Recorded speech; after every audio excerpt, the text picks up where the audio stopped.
Hello and welcome to Things That Fall Out of My Head. Back after, some might say, a sizable time away from YouTube. 2-3 years now? But I wanted to get a video out to show some of the projects that I've been working on over the last year or two, things that I didn't really have time to concentrate on while we were releasing gaming videos, and of course real life gets in the way in the meantime, but now I've had some more time to have a look at it, taught myself to do a little bit of editing, clearly still learning at the moment. For example, this video and the next one are going to be a little bit dark as far as the overall lighting goes. I was having to record in daylight. My additional lighting rigs were still in storage, and I've only just got those out and started using them. So from the title of the video you can see that this is going to be a brief overview on my Mandalorian project. Now, this is something that I initially started a year or two ago, not long after the first series of Disney's Mandalorian aired.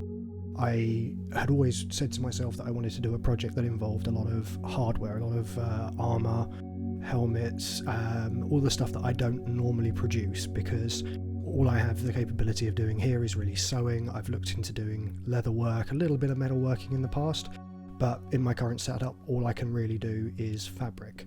So although the TV show The Mandalorian served as an inspiration for this kit, I wasn't going out to completely reproduce the look of the character from the show.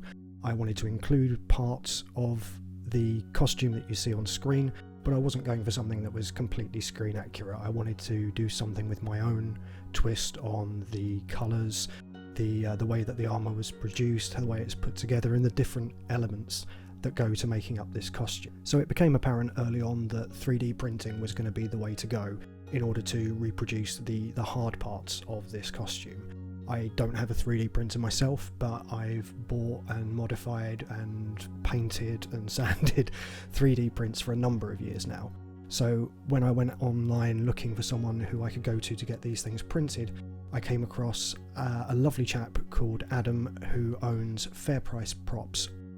So I ended up buying 99% of the hard parts for this costume directly from FairpriceProps.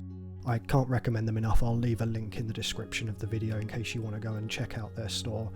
Adam, very nice guy, very helpful, and he's going to be helping me to produce some more customised elements as this project goes forwards.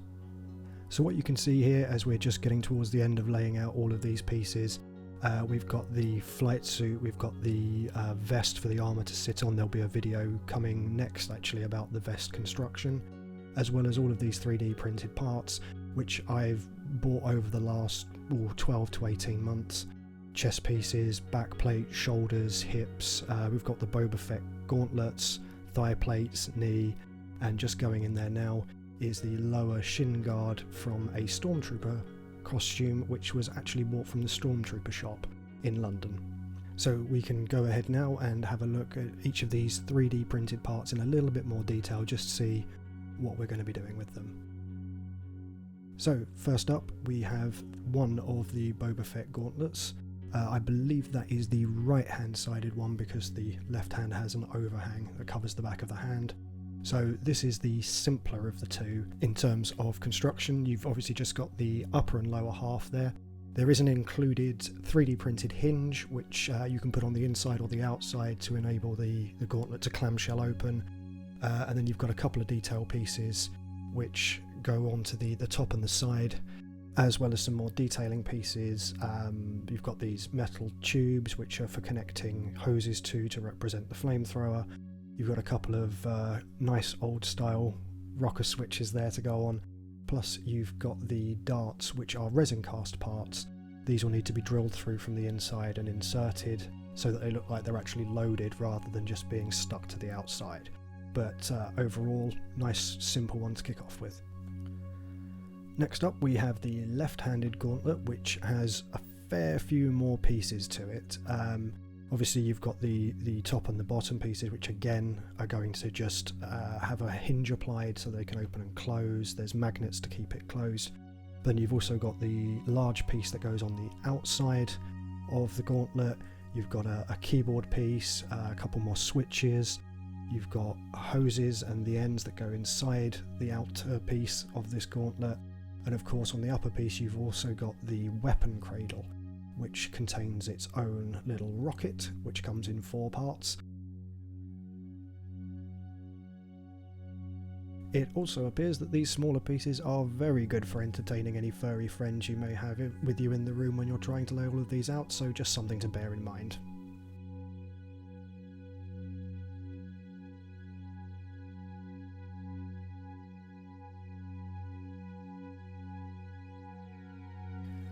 Next up we have the knee guard. It's knee guard singular on this one because on the right leg I have the Stormtrooper Shin armour, which is going to make it too difficult to get a knee plate on there as well, so it'll just be the left one that I'm going to use.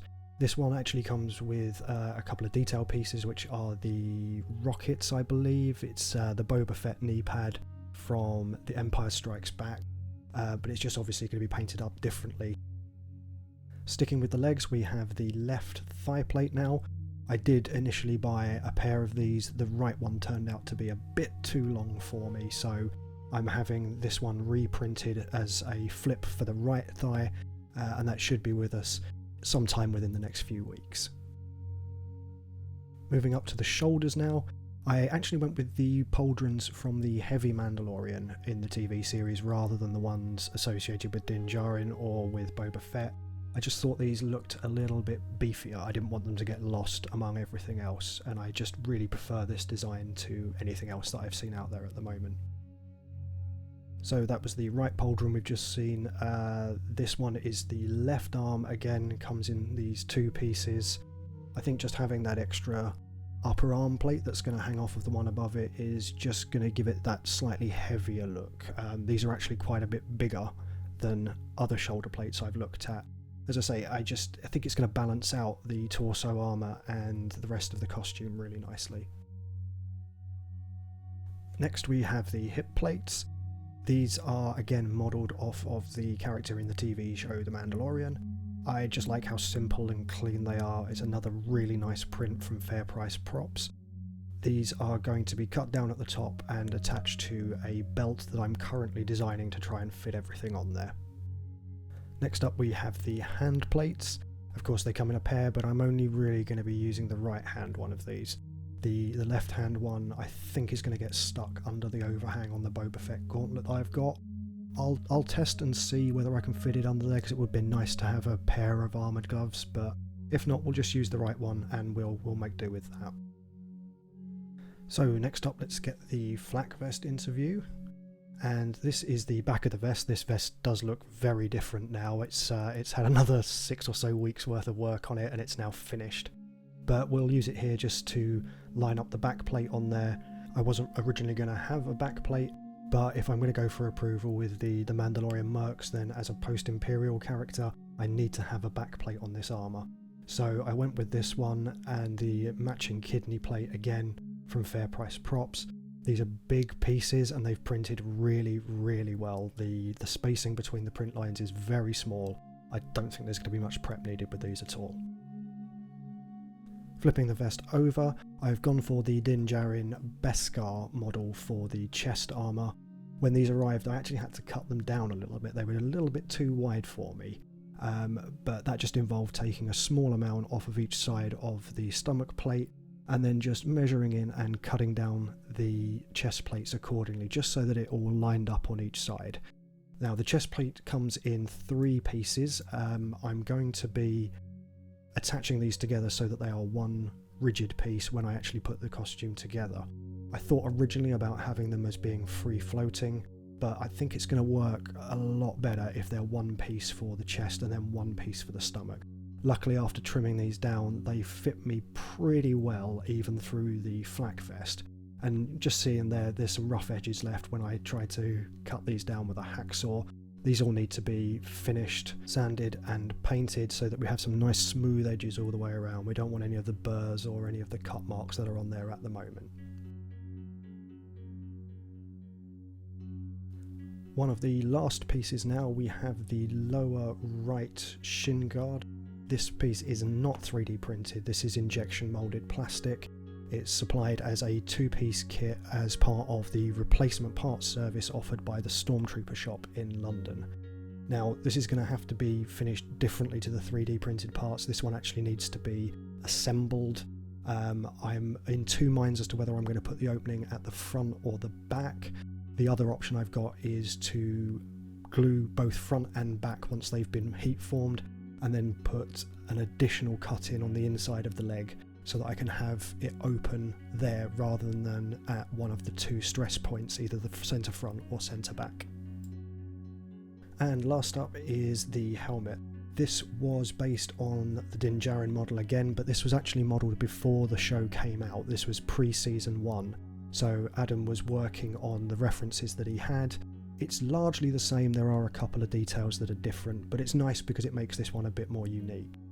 The one modification I had to make to this was I had to shorten the helmet around the bottom edge by about an inch because it was just a little bit too long for me. So once I had test padding in there, I couldn't put my head very far forward at all without it striking the chest armour. So after eyeballing it with a biro, I made the cuts and it turned out pretty good, I think. So thanks for watching this brief introduction into the project as it stands at the moment.